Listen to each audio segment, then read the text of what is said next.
অনেক তর্কই হয়েছে, but end of the day আমরা সবসময় এক রুমেই বসতাম, একসাথে শিখছি। বাট আপনার কাছ থেকে মাশরাফি ভাই, অবশেষে স্বপ্ন পূরণ হলো ভক্তদের। মাশরাফির কথায় দলে ফিরছে তামিম। শ্রীলঙ্কার বিপক্ষে বিশ্বকাপের প্রথম ম্যাচ খেলতে দেশ ছাড়ল তামিম ইকবাল। হ্যাঁ দর্শক, বিস্তারিত জানতে ভিডিওটি না টেনে সম্পূর্ণ দেখতে থাকুন। টি-20 বিশ্বকাপ শুরু হলে বাংলাদেশ দলের ম্যাচ এখনো মাঠে গড়ায়নি। নিজেদের প্রথম ম্যাচে আগামী সোমবার শ্রীলঙ্কার বিপক্ষে মাঠে নামবে টাইগাররা।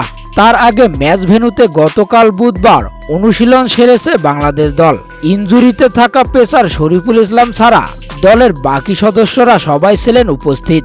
বিশ্বকাপের আগে বাংলাদেশ জাতীয় দলের পরিস্থিতি অবশ্য খুব একটা সুখকর নয়।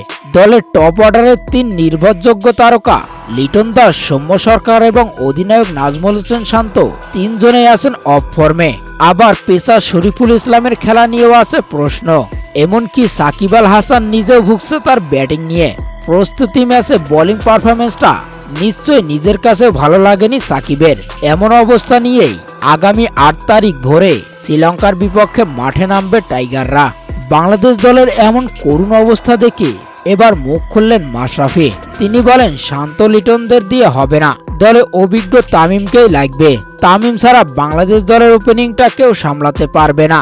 তাই বোর্ড কর্মকর্তাদের নিকট আমার অনুরোধ, যত দ্রুত সম্ভব দেশের স্বার্থে তামিমকে বিশ্বকাপ দলে ফেরানো হোক। আর মাশরাফির এমন কথাও ফেলবেন না তামিম, সুযোগ পেলে জাতীয় দলের হয়ে খেলবেন এই ওপেনার। তো দর্শক, আপনারাও কি চান শ্রীলঙ্কার বিপক্ষে তামিম মাঠে খেলুক? তা জানিয়ে দিন। এ ব্যাপারে আপনাদের গুরুত্বপূর্ণ মতামত ভিডিওর কমেন্ট বক্সে। ধন্যবাদ।